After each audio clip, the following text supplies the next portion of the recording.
Hello, and welcome to Conversations with Reverend G. I am Reverend Grenetta Mason, aka Reverend G, and I'm here every Monday night bringing you spiritual conversations. My guests, we talk about life, we talk about love, and we talk about spirituality. We talk about spirituality from a practical point of view. How does it support you in your everyday life? What spiritual practices do you have that support you in getting through day to day? I talk about the spiritual toolkit, and the spiritual toolkit is those practices that are personal to you. Each person's spiritual toolkit can be different. And many of my guests, they have many, many different spiritual practices. I was surprised by some of them. And as you think about what is a spiritual practice, it is a way that you can find peace, a way that you can find clarity, a way to just stop and take a moment. And with me, my goal is to support you in finding joy and living your best life with grace and ease. So the spiritual practices that you have can support you in doing that. You can find me every day on Facebook as Reverend Grenetta Mason and on Instagram as Rev Grenetta, also on YouTube as Reverend Grenetta Mason. I'm excited tonight because I have a very, very special guest. My guest tonight is Jennifer Celestine. Jennifer is a Haitian American writer. She's a performing artist and a facilitator. And she's just so many more things. I'm so excited to have her here on Conversations with Reverend G tonight. Hey, Jennifer. Hey, How are you? I'm good. How are you doing? Good. So you meet different people everywhere. I met Jennifer at my job. I'm still there. She left, right? you you meet people, and some people you keep at work, some people you take home. You form different relationships at work. So one day Jennifer invited me to one of her shows in Harlem. And I went to that show and I literally cried, right? And I was just so moved by her expression, the words, everything. And then from then on, I always wanted to find out where she was performing. And it was always about what's the performance, right? Right. So, Jennifer, talk to us about how I know you're a writer now, right? And talk to us about what inspired you to write and perform. Yeah. Thanks, Kanetta. I forgot a little bit about that. It's so funny because people do things with like they'll say, "Oh, that's my work colleague. That's not my friend," Right, and right. they create these hard barriers for themselves. Yeah. And you and I got really cool, and it's so great that sometimes when I performed, I wouldn't always tell everybody Mm. because of nerves, right? Mhm, And then mhm, after the fact, I'm like, I did this, and people would yell at me. And I'm so happy I told you because you were there and you gave me so much good energy. mhm, You also recorded it, and it felt mhm, so good to know that I could like transfer that feeling for you. mhm. So and then now here we are, right? I don't work at Yeah. the job anymore, and so I'm like, oh, what's that? Oh, well, no, that's a friend at this point. I think you can call them friends at this point. Right, So exactly. people are like, oh no, I just work with that person. I'm like, no, maybe that's your friend. So Mhm, some of what inspires me to perform and write, really a lot of it comes from one, I'm a ham, right? So like from mhm, very young, I was in love with the stage. Like mhm, when from very little, like I went to this little small, well, I wouldn't say insular, but mostly Black and West Indian people in Flatbush. I went to a Catholic school, and they would have these school shows, and my mom mhm, would get so tight because her thing is she's paying tuition, right? And then mhm. I would come with this flyer, oh, the spring show, oh, the Christmas show, and Right, she's like $5, right? It's so pissed. Because her right. thing is like, but I paid them the tuition every Mhm, month, so take right. the money from that. And Right. then she would kind of put a slight pressure, like, you better make sure this is the best show ever. Like, you better make sure Mhm. when I get there, you in the front, I could see you. So from that alone, I remember like getting like, nervous and that feeling like it was like there was this force in the center of my body, and I just had to be there. I had to be right in the middle. And I Mm. always found my way to the front. I'm sure. Whether I was reading something about our dance performance or what it's about. I was pretty bad at dance moves. Like, it took me a long time to pick up, but once I had it, oh Mm. man, I would go from the back row. Jennifer, you're moving to the front. Well, now I'm in the front row, right? Because my mom's coming. She paid $5. She's really pissed. Right? So that was that. And then about fifth grade, they did some sort of like writing exercise. And I was I was a good kid. Mhm. My mother, at the time, it was just me and my mom. So I thought my job was to go to school. And her Mm. job, she's like, your job is to go to school. If I could have gone with a briefcase, I would have, right? And I remember that was one of the first times, like two of the times I was very excited. Music class, Mm. recess, of course, getting things right, obviously, because I could bring it home. But it was when they made us do a creative writing exercise, and I was in fifth grade, and that's usually when they bring in creative writing for the kids. Mhm. Mhm. It's just the best moment for me, Mm. and I just loved Mm. it. They asked us to describe a winter's morning, Oh, um, wow. and Mhm. I was so into it, and then it Mhm. kind of developed. I hated journal writing, though. Mhm. Mhm. I hated any of that stuff that was like, write in your journal. When they try to keep Mhm. the kids quiet in the morning, they're like, Mhm. okay, guys, before we do, write in your journal. I'm like, not this doggone journal, Right. because I couldn't get all the information down. I felt like I had so much to tell in this Mm. journal about what was going on between the social dynamics and my friends. Mhm. And the pen was slowing me down. Wow. You Okay. know? Mhm. I was Mhm. just like, I can't get this Get all down. out. Right. Right. Mm. But then I got really into poetry, and I enjoyed trying to communicate. I really enjoy, because I speak, I speak three languages, and Mhm. I was very aware that people say different things to different people to get a point across. Yeah. And so I They was interested in communicating a feeling, Mhm. um, Mhm.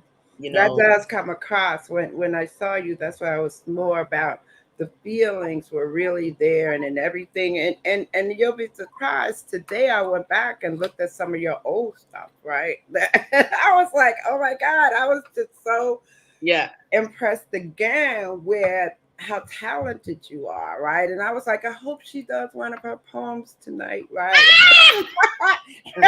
To give everybody Man, a little bit of experience of I should give it. all of that. You know what comes up for me when I think about your writing. You talk about writing from a young age, and I'm sure you've been writing. And now, as we see the different changes that are taking place in Haiti and here in America, how has your writing shifted? Can you talk about your writing was political anyway, in a sense, like before all of Yeah. this, right? So, Yeah. can you talk about the shift and what shifted for you? Yeah. A lot. So probably it's always been political, right? For Right. a country like Haiti, like it's Yeah. always been super political. My mom came here in the 80s, and if you look at the fruit born from that person or from that kind of a time, it's Mhm. always going to be a little political or mired with something. Mhm. Um, but I would say like 2010, when the first earthquake hit, Mhm. what usually happens for me is I shut down. I have no words for Mhm. probably about 2 days. All I have are weird feelings, right? Mhm. Um, Mhm.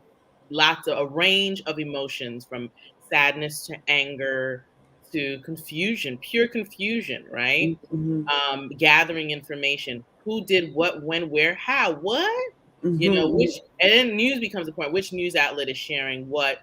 And a lot of it is usually because I'm still on the ground on a panic of where's my family, right? Of like trying to reach people, right? So in Mhm. 2010, I don't remember if it was technology, how far the technology had advanced, Mhm. but I remember we got word very quickly that my family's okay. Mhm. Then, and I have like aunts, uncles. That was a big family. My mom's generation was about 11 kids. That's Mhm. a lot, and only one, two, three, like about four or five of them are here. Mhm. So, and I have my cousins, right? So our line. Mhm. So there are people out there for real, for real. Then I Mhm. think recently I went back in 2012. I did do like a trip, Mhm. and I wrote about that in like Hawaii Review. That sort of experience Mhm. of feeling the breath of what is needed. Okay. Um, Mhm. and also not knowing, I knew I was a vessel, but I didn't know how I could be of service, you know? Mhm. I Mhm. was doing poetry and helping people process trauma through Okay. poetry, Mhm. which is good work. Mhm. But recently, that one hit hard. Mm. That one hit so hard Wow. that and people were texting me like, "Man, we can't catch a break, man."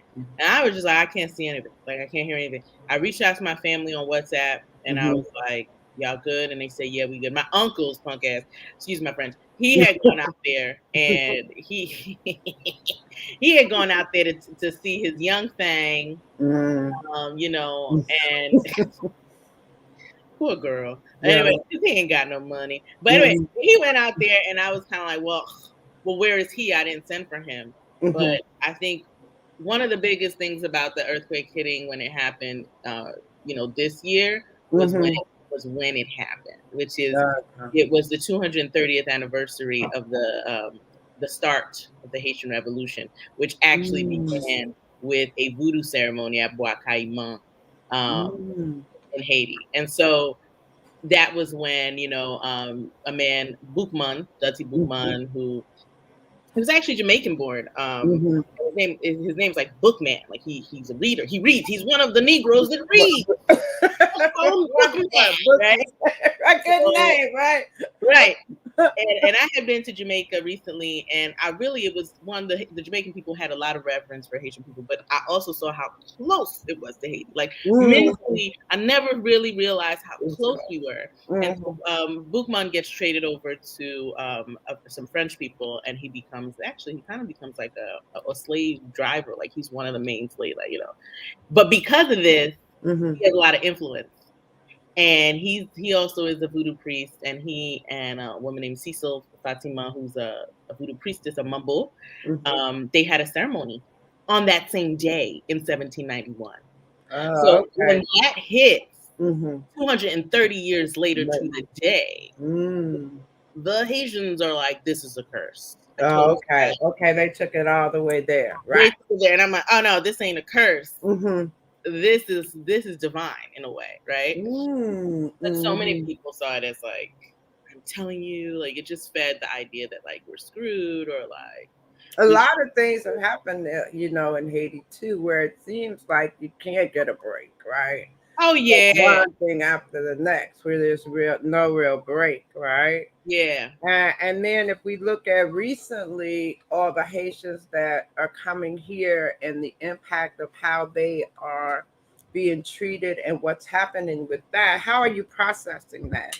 Are you still journal writing about these things, writing poems? yeah, yeah. How, I can't do the journals. It's too no, much story to tell. Uh, too much. but a part of it is that I'm a storyteller, so like, Right. and that took a while to realize that that's what I am. That's why it's so overwhelming. But Mm. because not just that's why I started in poetry, because I could just like, well, that's done.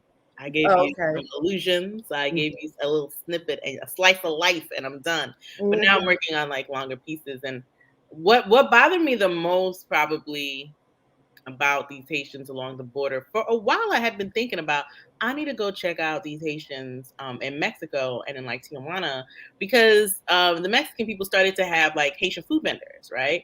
Because there were so many Haitian migrants, Oh, okay. mostly male, that were living there Mm. for labor, for work. Mm-hmm. And a lot of them were kind of like, I haven't had a meal like back home, right? Because food is so like spiritual and like takes you Mm-hmm. back, right? Mm-hmm. Um, so they started saying, well, won't you, this one woman was like, show me how you make it. And then people started coming to her. So I was like, I need to go down there and I need to see, I'm like, there's a story there and I need to find it, right? Like just like Okay. creativity, right? Because I Mm-hmm. can go somewhere and just be there and take in stories.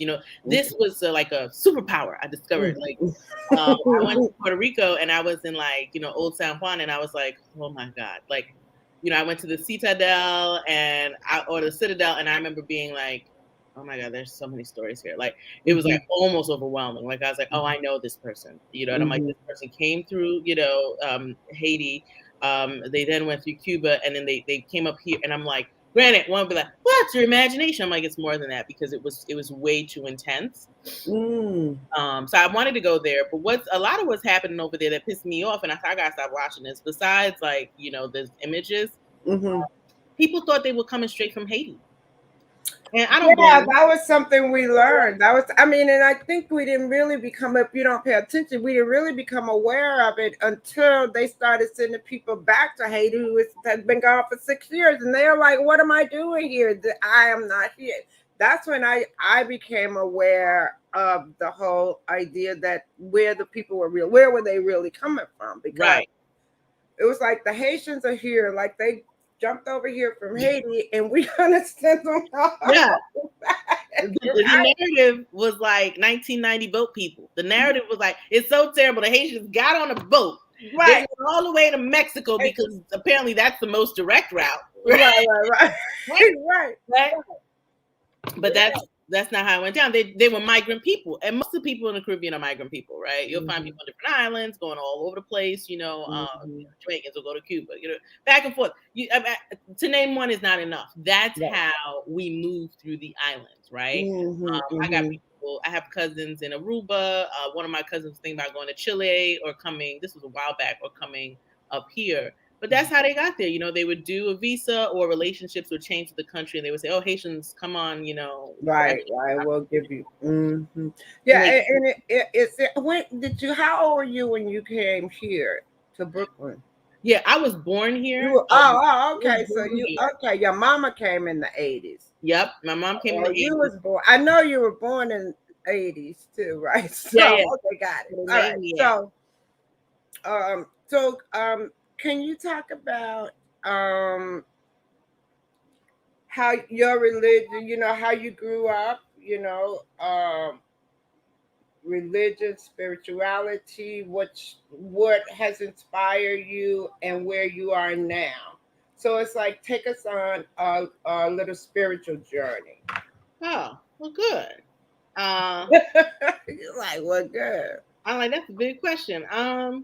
So I was born here, and from the age of 2, I was going back to Haiti because my mom wanted me to see my grandparents. Mm. And that was big. And my grandfather was very good at practicing with both hands. Like, so he would send his kids to, like, private school or Catholic school, in large part because organized religion is the one who had really great schools in Haiti, right? So it wasn't like it was like, oh, send them to the public. So it wasn't, So there's that. And he also would have his little altar for his ancestors or for his patron saint or his voodoo gods.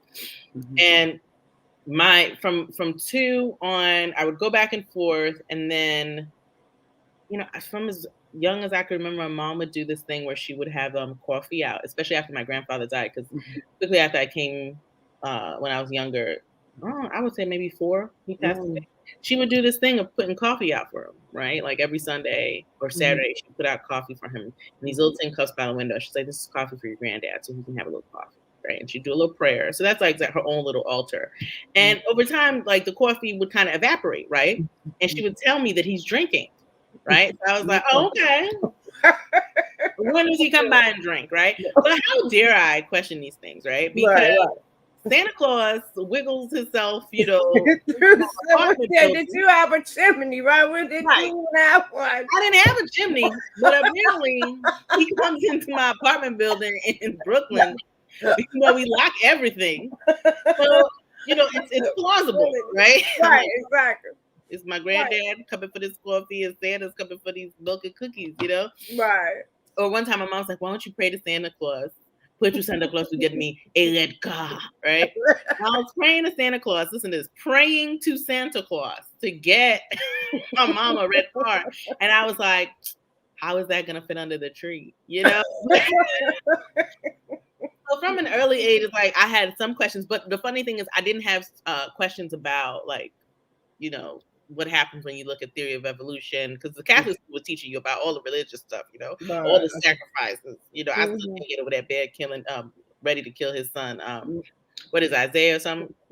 His only son after Sarah had the baby. She was all old. I was so into religion. Oh, okay. Because religions for me was telenovela. That was like soap opera. So many stories. These brothers that hate each other, the like prodigal son. I'm like, why did he leave though? For me, it was all drama, Hannah Steve. I'm like, what really happened between them? You know what I mean? Yeah. So that's, and also it's a lot of stories, right? So I'm really, that's what I was thinking. You're a storyteller, so you got into the whole story, the whole thing, the whole darn thing. I was way too into it, right? So from that point, early on, there comes to be like, well, if God is God and Mary is Mary, then who are these other people that you're praying to, or who are these other like, Papa Gede, all these other people? It's like, oh, they're all the same. So like the idea of syncretism was kind of like, what is your way of getting access to the divine, right? But I put them all together, similar to what I did with language, right? So like, I have an English word for chair, I have a Haitian Creole word for chair, I have a Spanish word for chair. I put them all together and figured wherever you are and it's appropriate for your audience for you to communicate with them, they're going to understand it. Now, I couldn't articulate it to you as I am doing right now, 30 plus years playing it, I could articulate it. At the time, I was like, that's the way of the world, like it's just like, this you're absorbing.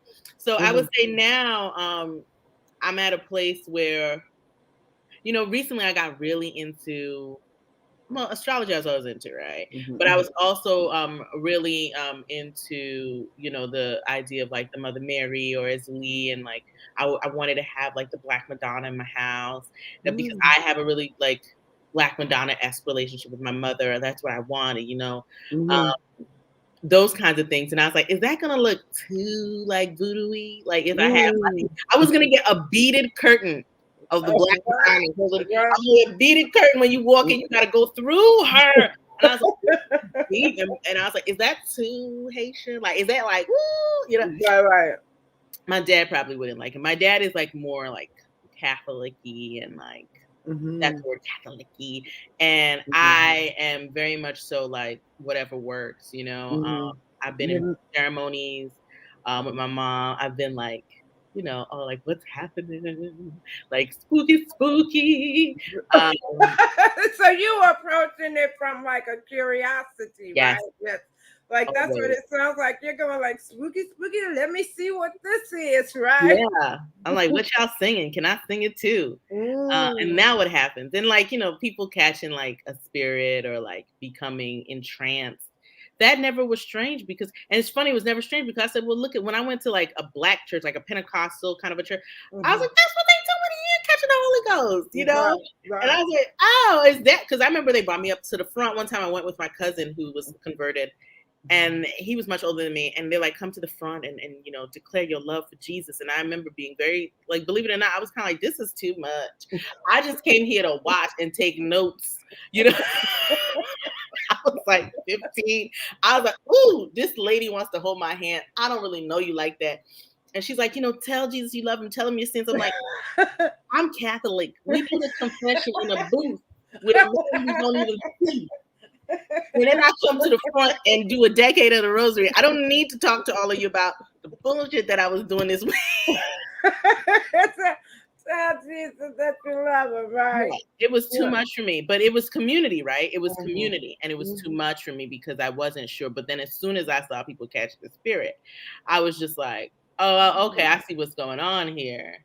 But you compare that to, how are you comparing the two? Because I remember one of my friends called it an out-of-body experience because she had never gone to a Black church and seen the whole shouting the spirit thing, right? So you're relating it to you're saying a trance. Did you say relate? Yeah, like a voodoo trance, or like when someone takes on the spirit, they'll take on Gede, they'll take on those kinds of spirits.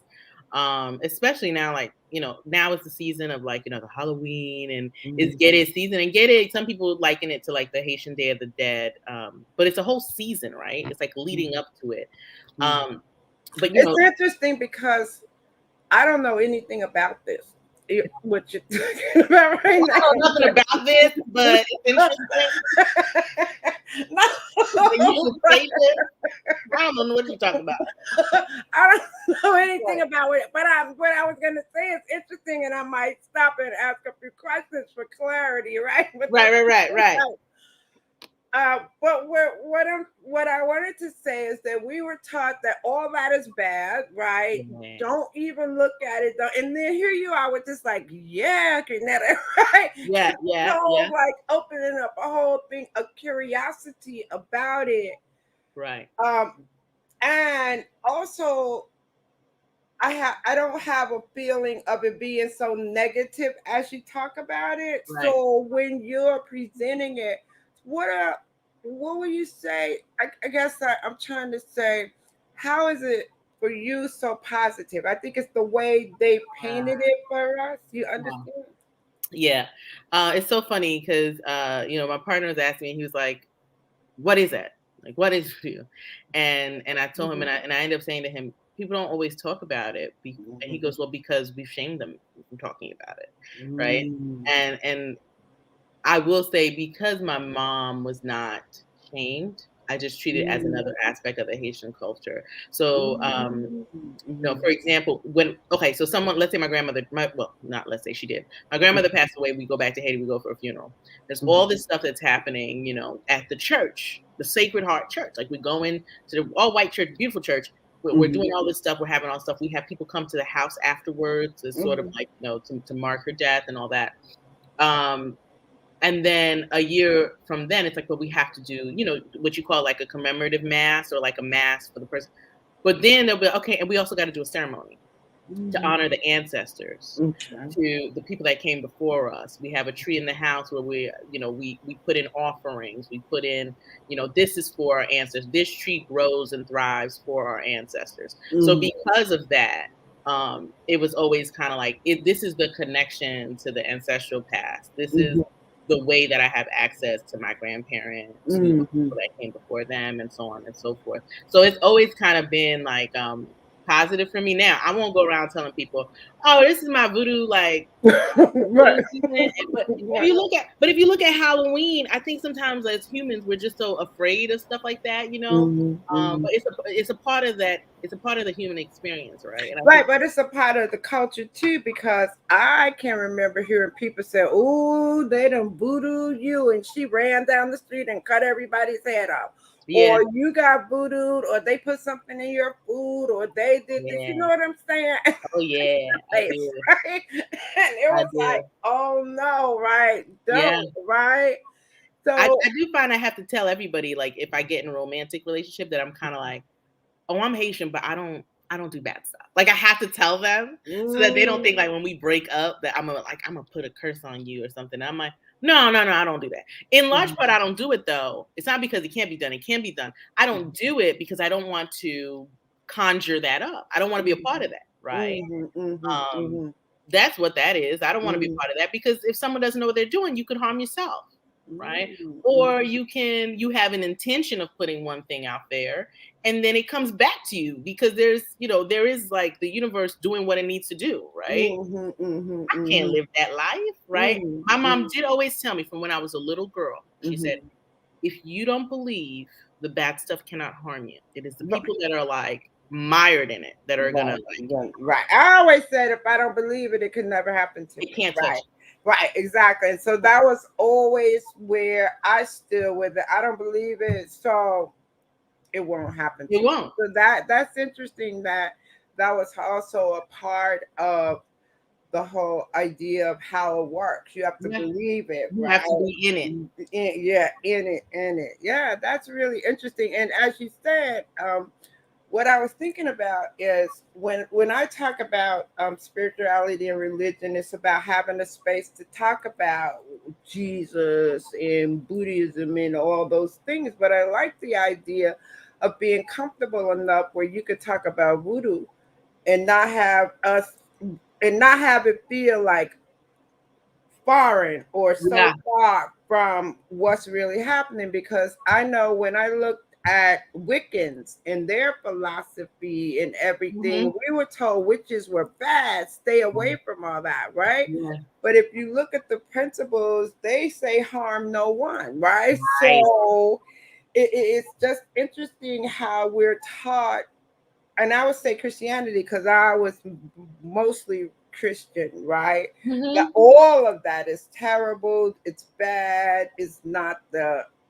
way. And then you have the stories too. You get the proof. You can, where, Yeah. so that is really interesting to have both perspectives though. But what I was Mm. saying about you is this the first time I've had the conversation where you're like, yeah, Gannett is juicy Yeah. almost. Right. We known each other for a minute, right? And then it's like this is the first time we're talking about it. Yeah. Right, Mhm. right. Mhm. And it is a part of the whole spiritual religious package, because we talk about spirituality and religion. And religion is about the different religions that we practice, right? Right. And then Right. we talk about spirituality from the perspective of what is your personal connection with the divine, with God, with the Right. universe, whatever you believe, right? Right. And I appreciate different aspects of all religions, right? Yeah. Yeah. I remember you And saying yeah, and being able to use what I can. And that's when I talk about the spiritual toolkit, right? If yeah. meditation is something that I practice all the time, but I also have gone to Buddhist temples and did chanting, and it was so Yeah. much fun because I like music, I like dancing, Yeah. and it just became this whole energetic feel of just music and Yeah. chanting. And so all of that works for me. Yeah. And I love to go to church and hear a great sermon. Yeah. And I love singing gospel music because That's I'm it. in choirs, right, all the Yeah. time, right? Yeah. I love So to sing. it's I think too, it's like what supports you throughout your day, you Mhm. know, what Mhm. things, because it comes down to you and God or you and the universe. You're gonna be by yourself. We could talk Right. all day, but at some moment it's about you. Yeah. Right. Yeah. One of the things, I'm always watching my figure, my weight, and one of the things that was brought up in this group that I'm in this week was instead of just tracking what you ate, track Mhm. the thoughts you had, track your thoughts. And that was big Mhm. because they were like, Mhm. put down like 0 calories for that, right? Mhm. Because I was like, man, and that's when it hit me that there were so many times a part of like a spiritual toolkit that I didn't realize I'm practicing, which Mhm. is sometimes I would just speak in gratitude, right? Or Yep. sometimes I will just like, I was like, man, I'm so grateful. I'm so blessed. I have a warm bed. I have a Mhm. roof over my head. I'm Mhm. doing all right no matter what is going on. Mhm. People have made the sacrifice for me to be here and right now. Now, Mhm. this is like just like almost subconscious thought, right? But Mhm. then I get like this surge of a good positive feel. It's like right before bed, part Right. of my lavender oil and all that, Right. I'm Right. like, yup, my scalp is healthy. Mhm. That's a blessing too. All this like stuff I'm saying, Mhm. and I'm like, oh, you're unaware of how that good feeling surges and the effect it has on you. Lowers the heart rate, Right. right? Right. Brings the blood pressure down, gets me ready for sleep, for rest, for restorative rest, Right. right? All of Exactly. that. So, Right. but because what I'm used to keeping track of is the negative feeling, right? And Mhm, like, oh, I mhm. messed this up, or there's Right. this, and this I had to do. That's Mhm, like a mhm. never ending, all these like, pew, pew, Right. punitive, Right. Right. you And know? when you say that, what comes to my mind is we're our biggest critics, Yeah. right? And I'm always talking about the thoughts that you keep. Watch your thoughts Yeah. because everything is created from the thoughts that you keep. You think if you find, I say, so my motto is your life is a direct reflection of the thoughts you keep. Yeah. Yeah. Yeah. So if you want to understand what kind of thoughts you're keeping, look at what's coming to you in your life Right. because it's about the law of attraction. Yeah. the energetic flow. So Hmm. if you're negative, the people, some people who always have the worst shit happen to them, right? Like the worst. And Yeah. it seems like it's a continuous kind of, oh my God, this is happening to you again, right? It piles on. Yeah. It's about them though, right? It's about the energy. And it does pile on because, like I say, you could start one negative thought and then you'll spiral into a whole world of negativity. You find, and Yeah. if you start watching your thoughts, you'll say, oh, wow. And I always say, if you could just sneak one positive thought in there, just get one in there. And the way you were saying is like, just think about what you're grateful for any moment and just start building on that. Yeah. Because I don't think I even thought about feeling grateful for like where I sleep at night, right? But I Mhm, recently, I'm like living on my own, and I was just like, man, this is dope. And I live actually someplace where I actually like spent a lot of my formative years, an mhm. area in Brooklyn that I loved and have the best memories. And it feels like full circle, feels like I came back. But I was just like, oh, just take a moment and be, because I'm also focusing on what I want to manifest, right? Well, I you wanted that because you came full circle. I I tell did. you a story. When I first came to New York, I went to Columbia, so I lived up on 116th Street. And Hmm. I would look down at Harlem and say, the black people are down there, right? I need to get Hmm. down I there need to with get down them. there.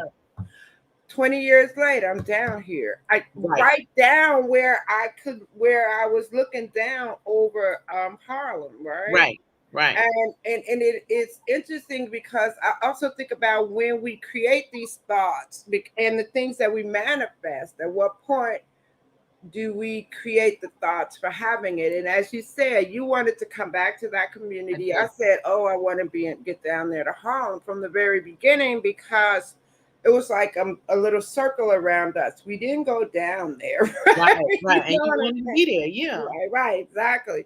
So um, I do practice the law of attraction. I listen to Abraham Hicks Mhm. all the Mhm, time, I know. and Oh, I know. the vortex, So you right? be like, "Abraham, my girl." For a while, I thought she was your girl, girl. Yeah, my girl, Abraham. Was my I'm like, "Who you talking?" "Oh, my girl, Abraham." And then I was like, "Oh, this is like a famous lady that you listen to." Right, I'm like, right. "Oh, I thought she And was on your 5 a.m. group call." Like, I was like, "Oh." yeah, but it really is good, and I could say that it's really support. I see a whole shift, and I've been working at the MELT for 10 years, and I see a whole shift Right, in the way in the way I've changed in order to be in that environment, right, right, right. and to work after coming from corporate, doing Mhm, my own business, and then jumping back into another whole career, right? mhm. Was very interesting. And it's been like 10, 13 years now that I've been at the MEOC doing the education route. So Right, it's like, it's great because it's like supporting the community, supporting people, and just making a difference where I can. That's what I like about it. I right. know that we're going to shift and talk about the other side of Jennifer right now. The other side. I know that you write grants. You've Yeah, worked for nonprofits. right, You've right. been in education, right? And what I'm most interested in is I know you've been a grant writer for years, right? Yeah, yeah, And fundraising and doing all that. right, Now with this new shift in the like funding and the DIE and the diversity inclusion yeah, and all this new um attention, I guess I would say, on inclusion. right. What are you seeing happening with the dollars and the funding? Are you seeing shifts? Well, yeah, I mean, it's funny because I would say that everyone could say they're always looking for innovation. Um, and innovation can look like a lot of different things. And it's funny you say that I'm a grant writer because I do some grants, right? And that's another thing I feel like I manifested when I first came out, like trying to, out of college. I was like, well, if I can stay writing professionally, I would want to be a grant writer. Mhm. And there's another writer who was a grant writer as well, and she helped me out a little bit. YA Two More, look out for her work. Mhm. One of her books is out, or maybe the second one's out. Anywho, she was a grant writer as well. So that's just like making stuff happen and manifesting that. That's dope. But I would say a lot of what they're looking for. So a part of it is that they have consultants coming in and bringing diversity, equity, and inclusion to an organization, right? Mhm. So it's not like, as far as grants go, like I wanted to be clear that people know, like, you don't go out seeking a grant to bring diversity, equity, and inclusion to an organization. What's probably going to happen is your organization needs to say that it's using a tool or it's using something to try to get more diverse outcomes. So there is, the thing is, it's always kind of been there, but now it's at the forefront.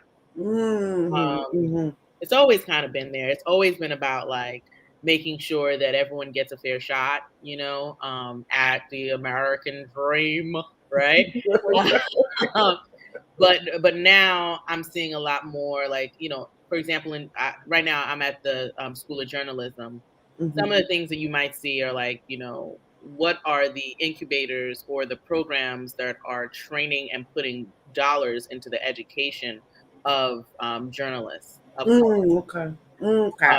Mhm. what is news? How do you make news for a niche community? Mhm. So they're really interested in, and by innovation, I mean your community is probably already doing something. Mhm. How can you bring it to the light? Right? Like, how can you make it more organized or help them get funding so that it's known, right? Mhm. There's a lot of that. Mhm. Um, and mostly it's like, I see also a lot of stuff about like information vetting, Mhm. right? Making Mhm. sure that we don't spread misinformation. There's a big fear about that. Right. Um, You know what I was also thinking? You know how we talked about working, you have experience working in a nonprofit, right? yeah. And talking about the funding to the nonprofit and getting the funding and the work and keeping the funding. Now you're in CUNY, which is an educational opportunities institution, I would say. Doing I would say, I would hope it is. well, no. I would hope. What I'm thinking about the roles, see what the difference is from that whole way of it, how it works in a nonprofit, and then doing the same thing, right? Mhm. At a CUNY institution, what are the differences? Because I know you get a lot of money, right, coming in to CUNY, right? Yes I'm and no. thinking, Yes yes, and no. right? Sometimes you get a lot of money, like everyone Mm-hmm. was talking about the money that Mackenzie Scott gave to Mm-hmm. Okay. she gave to a BMCC, and I want to say Bronx. Mm-hmm. Um, but the money comes in and it sits somewhere, and what happens is people have to apply to get it, right? I Mm-hmm. would say the big difference that I'm seeing between the nonprofit and like CUNY, Mm-hmm. as an entity that is like nonprofit in nature, right?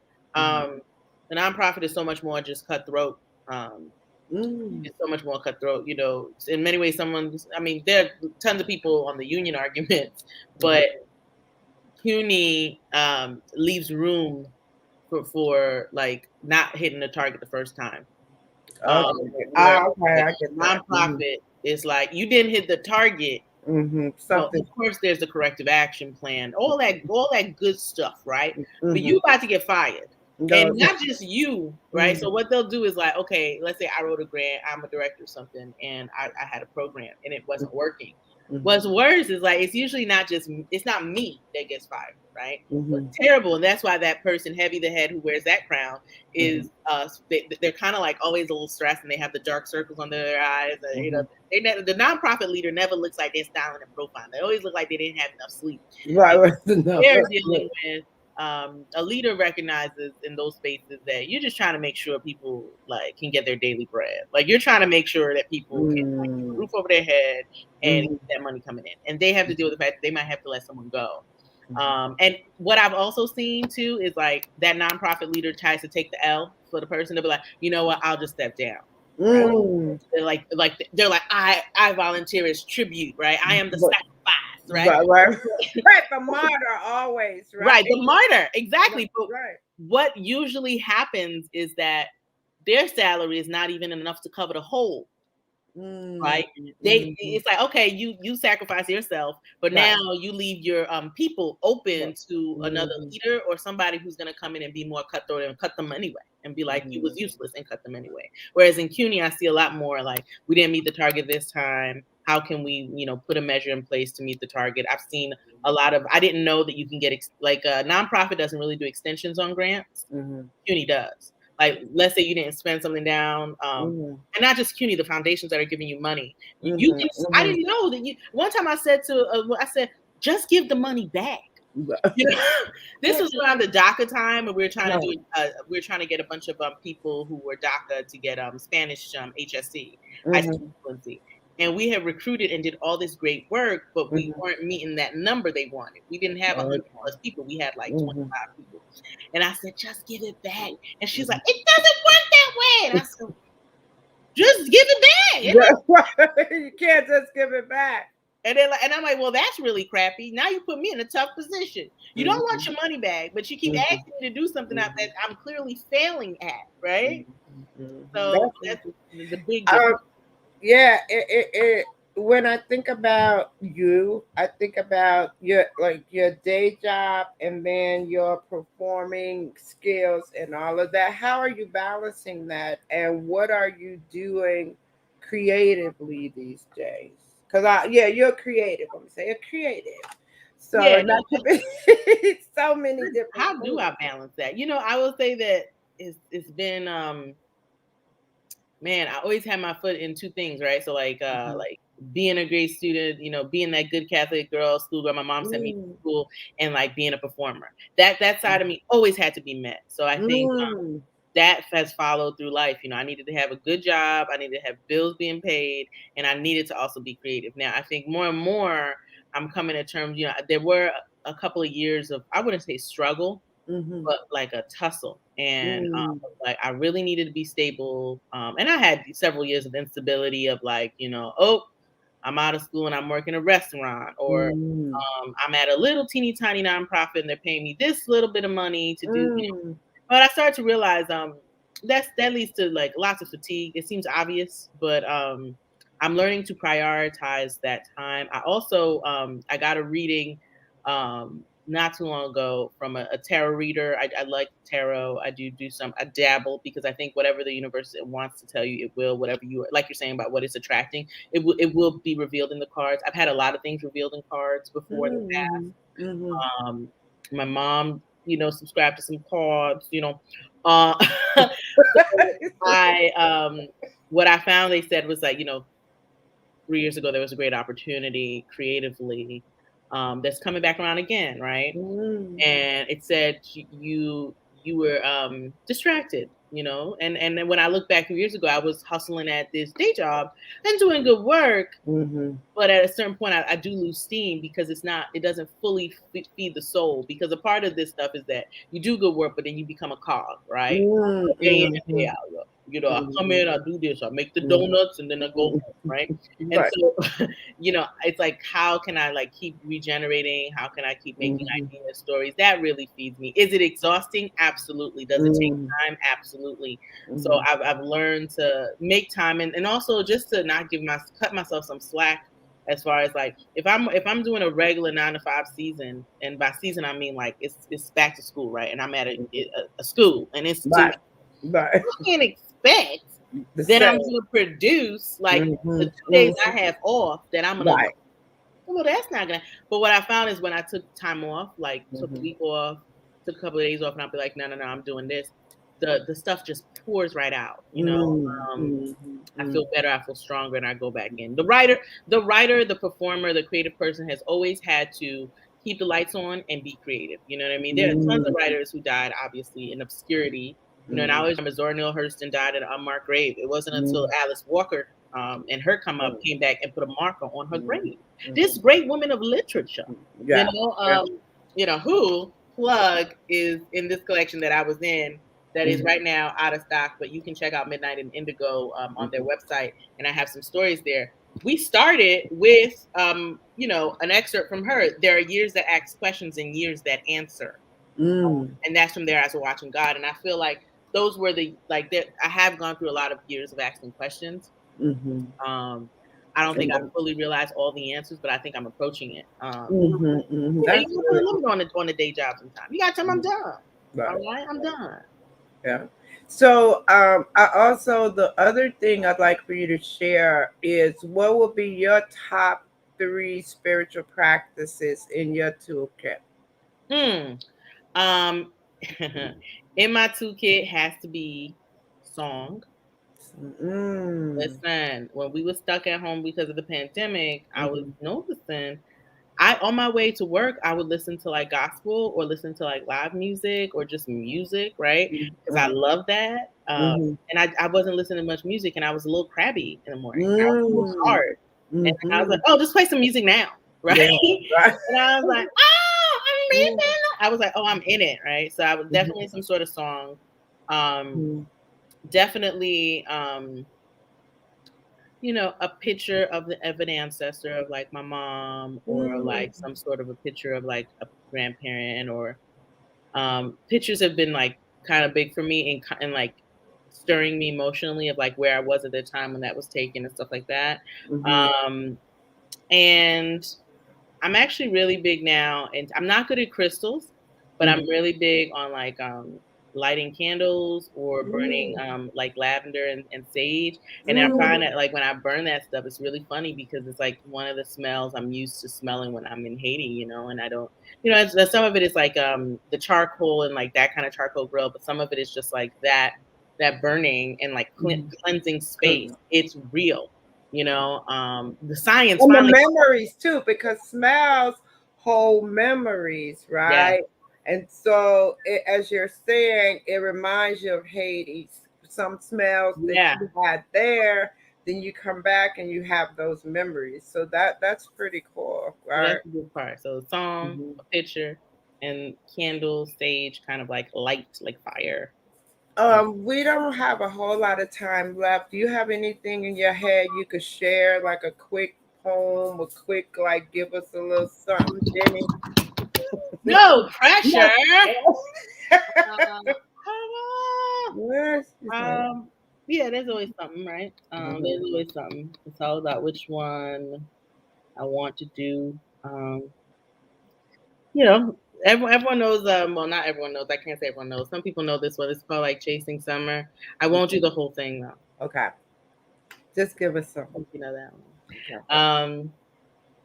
I am 12 years too young for fears, but exceptions be mystified stories of moun qui fait jalousie, mauvais esprit, but whatever. Who cares? While everyone else back home pays some fare to go down south or in the US somewhere, I'm way down south. You can't drive down here. No more inner city apartments or tight, pissy stairway compartments, lobby turned into front yard with leaves that bear mint, massive trees that have long leaves like banana peels from a styled hair weave, no red and white sign that says no radio playing, ball playing, or loitering, please. So I feel like I could really play and have fun here. All I do is run around the yard and rummage through the old folks' hairs. Half the day I'm in search of marbles, mangoes, or house playing layers. The other I'm searching for those make me too old before my time gray hairs. I laugh and say, but Grandma, I thought you liked being old. And she says, Petite à la fréquent. Qui m'ont dit I was old. I tell you stories from long ago. Now I'm close to the grave. Mes amis, whoa. I'll stop there. Yay! Thank you, Y'all have thank you, thank you. So, what parting thing would you like to leave with the audience? I love doing the show because the conversations I want to leave the people moved, inspired, yeah. and what parting words do you want to leave us with? And how can we see you? Are you performing or just writing the book? Right? Just, I'm just writing a book. One of the things I'm doing actually, I'm writing a book. I'm helping other people write the book. I'm getting so Mhm. close. I would say, make time for yourself and don't be too hard on yourself. Like Zora said, there are years to ask questions, there are years that answer them. Really take the time to make those times sacred. So what I mean is, I had to look at an infographic, believe it or not, of all things, to tell me my napping. Some on one day in the weekend, I usually need to just shut it the heck down. Mm-hmm. Right. And Mm-hmm. it always, people used to make fun of me because like, oh, you're always taking a nap. No, I just need to redo it again. I give out a lot of energy. Like on the one-on-one, like just talking to you, I have this kind of energy at the grocery store, talking to the cashier. So if Right, you right, have right. that kind of energy all the time, then I need to Mhm. find some time for rest sometimes, right? Yeah, yeah.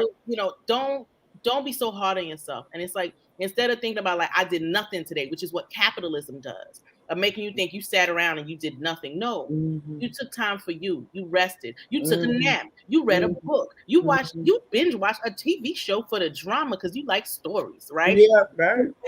But once I saw it as a thing that I did that is acceptable for relaxation, then Mm. I felt less bad because I was going around carrying this guilt of like, as an artist, when you have a day job and you're artist, like you're not doing enough. Mhm. You always feel like Mhm. there's something you could be doing, and it's like Mhm. what you could be doing though is filling yourself back up. Right, right. So Self-care. That's what we talk about. and it's not Yeah. just like doing your hair and putting your Mhm. oils and putting on your press on. Mhm. It's also, You got those press-ons still. girl, ooh, you're not gonna get me for those $60. This is like $6.99. So a part of it is just doing that. Besides that, and like actually making sure that you smell fine and you're not building up bacteria and dirt all over your body. Uh, Right. you should also just make time to take a nap. It's good for your Mhm. brain to take a nap. Mhm. It's good for your Mhm. brain to engage in creativity and read a book or engage in some other thought and read something that's nonfiction. So that's Mhm. that. And in November for National Novel Writing Month, I have partnered once again with Queen's Library. Okay. So if you go online on queenslibrary.org, their website, you'll see me on that flyer, and I'll work with you for a month. It's a free class, 1 day a week, and I'll just help you get to starting. Now you might say 30 days to write a whole novel. I can't. Look, I get it, but you can start from somewhere. That's all it is. Mhm. Start from Mhm. somewhere because we are storytelling people. Is Um, that open for everybody? sure is. Oh, and now it's virtual, right? But now it's virtual. I will say, let me say this. I'm talking to an adult audience now, No. 18 and up. Okay. Okay. Mm-hmm. I've had people send their 11-year-old, and while I Mm-hmm. appreciate it, Right. some of the things you're talking about, the babies couldn't be there. Mm-hmm. Okay. But 18 and up, and you can just go online and sign up for it. They may ask if you have like a virtual card. I doubt it. Just sign up Mm-hmm. and get on that roster, and I'll be there. So that's what I'm doing now. Those are the things I have scheduled. Mm-hmm. You can check me out on Midnight Indigo. You can check me out on Instagram or Facebook. J Word Say Word. I'm building a You following. building it, it's coming. Yeah, because I was looking at, some of the different things that you had done, like facilitating and Yeah, doing social media research. So yeah, as I was saying earlier, there's so many aspects to who you are, and it's about that balance. How do yeah, you really, as you say, you have the day job, but then the whole creative side. How are you expressing that? And taking the time to yeah. really do both. So I really appreciate that. Well, Hmm. thank you, my friend, for joining me tonight Thank on you. Conversations with Rev G. Thank you for Uh, inviting me. so yeah, I'll be in touch definitely, and we'll get together. But thank you for tonight. This was great. I feel full. Thank Good. you. All right, bye. Bye. Yes. Thank you for joining me tonight on Conversations with Reverend G. I'm here every Monday night on WEMS Radio. You can find us live on Facebook and on YouTube and the WEMS Radio app. I am also on Facebook every day as Reverend Grenetta Mason. I'm on Instagram as Rev Grenetta. I'd like to leave you today with the thought of how are you being creative in your life? I know we all have the things that we do for our job, but what creative outlets have you made for yourself? And this week, look at how often can you do something creative and enjoy it. I am Reverend G, and I will see you again next week right here at 8 p.m. on WEMS Radio. Have a great week.